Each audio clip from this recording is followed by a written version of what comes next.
On n'y pense pas forcément, mais la façon même dont on compte nos années, la date d'aujourd'hui, repose entièrement sur un cadre de pensée chrétien.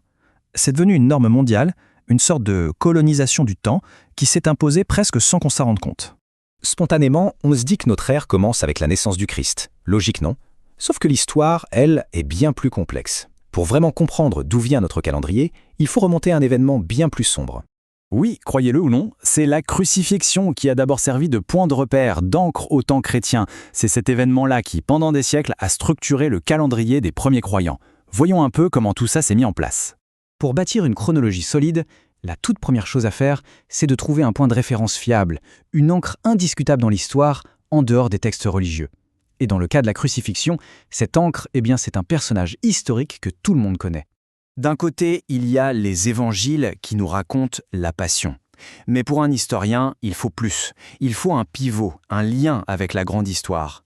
Et ce pivot, c'est Ponce Pilate. C'est grâce à lui qu'on peut connecter l'événement à la chronologie romaine, qui, elle, est vérifiable et très bien documentée. Pilate est absolument essentiel. Pourquoi? Parce qu'on ne le connaît pas seulement via les évangiles. On a par exemple retrouvé une inscription à Césarée qui confirme son titre de préfet de Judée. Et en plus, on a un historien juif de l'époque, Flavius Joseph, qui situe très clairement l'histoire de Jésus dans le contexte de l'Empire romain. Ça lui donne une réalité historique tangible. Bon, une fois qu'on a ancré l'événement dans l'histoire avec un grand H, le vrai travail de détective peut commencer. L'objectif? Passer d'une fenêtre de 10 ans, la durée du mandat de Pilate, à un jour bien précis. C'est une véritable enquête, à la fois historique et astronomique. Alors comment on s'y prend? C'est un processus en 3 étapes. D'abord, on isole la période où Pilate était en poste, donc entre 26 et 36. Ensuite, on prend un indice crucial des évangiles.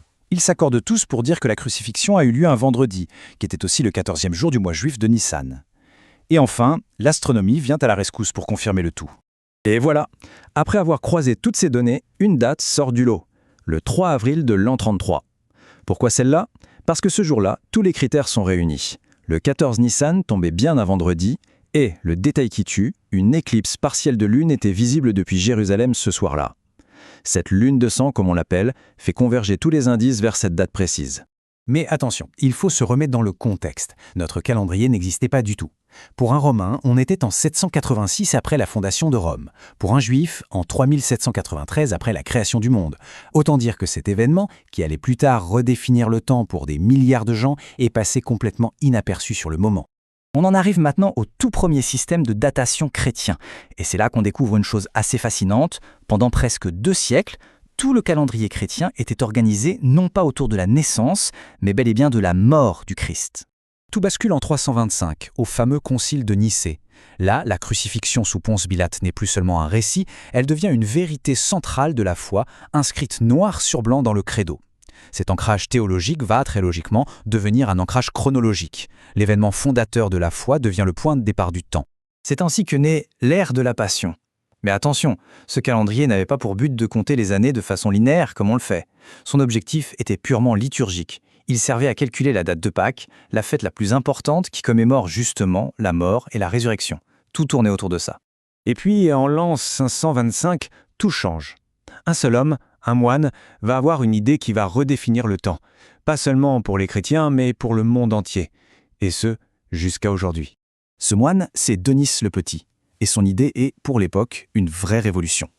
Il propose de tout laisser tomber, d'abandonner le calendrier basé sur la Passion pour en créer un tout nouveau, qu'il va appeler Anno Domini, l'année du Seigneur. L'an 1 ne serait plus celui de la mort, mais celui de la naissance. C'est un changement de paradigme complet. Ce tableau résume parfaitement le basculement. On passe d'une ère qui démarre vers l'an 33, avec un but pratique et religieux, à une ère qui démarre à l'an 1, avec une toute nouvelle ambition, compter le temps qui avance, de façon historique. On quitte un temps cyclique, centré sur une commémoration, pour un temps linéaire qui va petit à petit s'imposer à tous. Alors, pour conclure, quel est l'héritage de tout ça aujourd'hui? Il est bien plus profond et souvent plus invisible qu'on ne le pense. Pour bien s'en rendre compte, faisons une petite expérience de pensée. C'est simple, mais assez vertigineux. Que se serait-il passé si on avait gardé l'ère de la Passion? Comment est-ce qu'on compterait le temps aujourd'hui? La réponse est pour le moins frappante. Si notre calendrier avait toujours ce décalage de 33 ans, le XXe siècle n'aurait pas commencé en 1900. Il aurait commencé en 1933, l'année de l'arrivée d'Hitler au pouvoir. Toute notre perception de l'histoire moderne serait complètement chamboulée. Ça montre bien à quel point un simple calcul de moine a pu façonner notre vision du passé. D'ailleurs, c'est toujours bon de se rappeler que notre calendrier n'est qu'un système parmi d'autres. Quand on sera en 2026, on sera en 5786 pour le calendrier hébraïque ou en 1447 pour le calendrier de l'Hégire. Chaque culture a son propre événement fondateur, sa propre manière de structurer le temps.